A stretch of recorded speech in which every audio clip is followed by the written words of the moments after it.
cerita kita hari ini, minggu ini adalah perkataan bijak.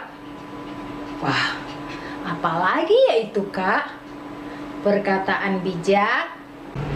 Ya, di sini ada balon. Di sini ada baby oil. Tolong pegang dulu. Bisa tolong ya. Tangan Kak Yuli oleskan dengan baby oil. Lembut. Sekarang akan pegang balonnya. Kita hitung sampai 10. Kira-kira apa yang terjadi ya? 1, 2, 3, 4, 5, 6, 7, 8, 9, 10. Tidak terjadi apa-apa. Oke, sekarang Tirsa sini bantuin mama. Ini minyak kayu putih. Harumnya tajam. Kayak mama tadi, dioles di tangan. Tapi kok aku yang Ayo. Awas. Sudah? Agak banyak sedikit. Oke. Sedikit. Iya, oke. Sekarang Tirsa pegang balonnya. Yang bener dong. Kita hitung ya. Belum 10, udah meledak, sudah hancur, sudah pecah. Kenapa pecah balonnya? Karena minyak kayu putih ini tajam harumnya, dan kalau dilihat pakai kaca pembesar, molekul-molekulnya terdiri berbentuk tajam-tajam dan runcing-runcing. Itu sebabnya balon tadi pecah.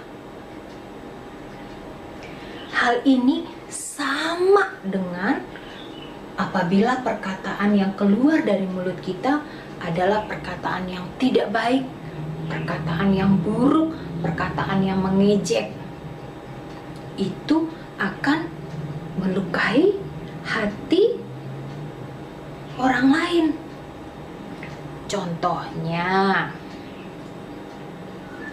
ih, kamu bodoh banget sih. Wah, itu pasti menyakiti hati temanmu. Contoh lain, aduh, suara kamu jelek. Wah. Contoh lain lagi, Mama, aku nggak suka makan ini, makanan Mama nggak enak. Contoh lain lagi, ih, mainan kamu jelek. Contoh lain lagi, dengar ya, pokoknya aku gak mau main sama kamu. Titik. Nah, adik-adik, semua perkataan yang tidak baik itu dapat menyakiti hati orang lain, hati temanmu, hati orang tuamu. Makanya kita harus berhati-hati dengan kata-kata yang keluar dari mulut kita. Di dalam Alkitab, di kitab Bilangan 13 dan 14 diceritakan bahwa ada 10 orang yang mengeluarkan kata-kata yang tidak baik dari mulutnya, sehingga membuat seluruh bangsa Israel jadi sedih, jadi takut, jadi nangis. Mau dengar nggak ceritanya? Lalu Tuhan meminta kepada Musa, suruhlah 12 orang pergi mengintai, melihat-lihat tanah Kanaan itu. Akhirnya Musa mengutus 12 orang ini.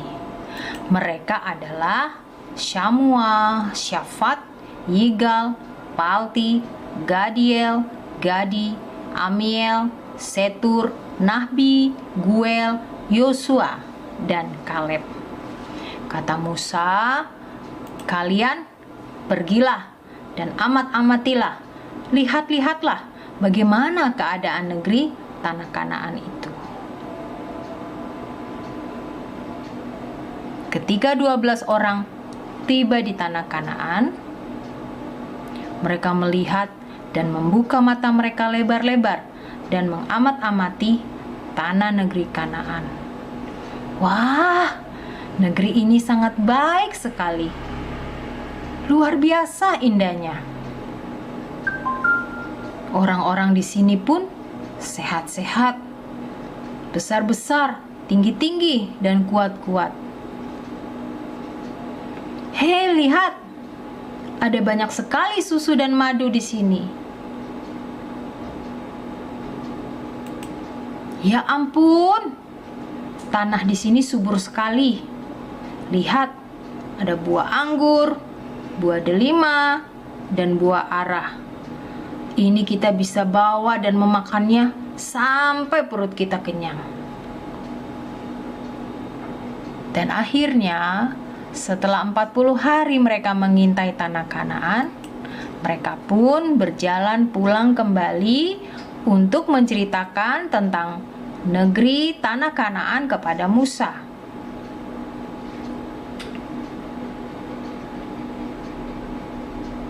Ternyata adik-adik,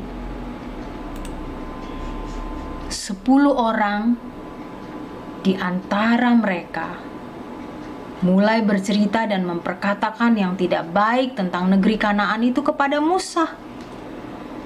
Kak Yuli baca dari Bilangan 13 ayat 31 sampai 33 ya. Tetapi orang-orang yang pergi ke sana bersama-sama dengan dia berkata, "Kita tidak dapat maju menyerang bangsa itu karena mereka lebih kuat daripada kita."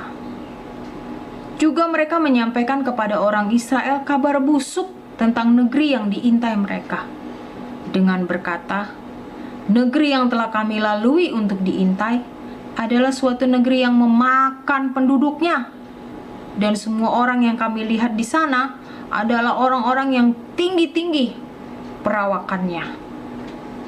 Juga kami lihat di sana orang-orang raksasa, orang enak yang berasal dari orang-orang raksasa. Dan kami lihat diri kami seperti belalang, dan demikian juga mereka melihat kami." Mendengar perkataan yang tidak baik itu, seluruh bangsa Israel jadi takut, jadi sedih, jadi cemas, jadi hancur hatinya. Kami takut, kami tidak berani masuk ke negeri Kanaan. Kami tidak mau. Kami nanti mati. Tapi adik-adik, 2 dari orang yang pergi mengintai ke tanah Kanaan, mereka berbeda. Mereka adalah Yosua dan Kaleb. Mereka bercerita dan memperkatakan yang baik tentang tanah Kanaan, dan bagaimana Tuhan pasti dapat menolong mereka untuk merebut tanah Kanaan. Kak Yuli baca ya, terdapat dalam Bilangan 14 ayat 6 sampai 8. Tetapi Yosua bin Nun dan Kaleb bin Yefune, yang termasuk orang-orang yang telah mengintai negeri itu, mengoyakkan pakaiannya dan berkata kepada segenap umat Israel, "Negeri yang kami lalui untuk diintai itu adalah luar biasa baiknya. Jika Tuhan berkenan kepada kita, maka Ia akan membawa kita masuk ke negeri itu dan akan memberikannya kepada kita. Suatu negeri yang berlimpah-limpah susu dan madunya." Luar biasa. Tetapi bangsa Israel tetap sedih dengan peristiwa itu. Mereka tetap tidak mau bangkit.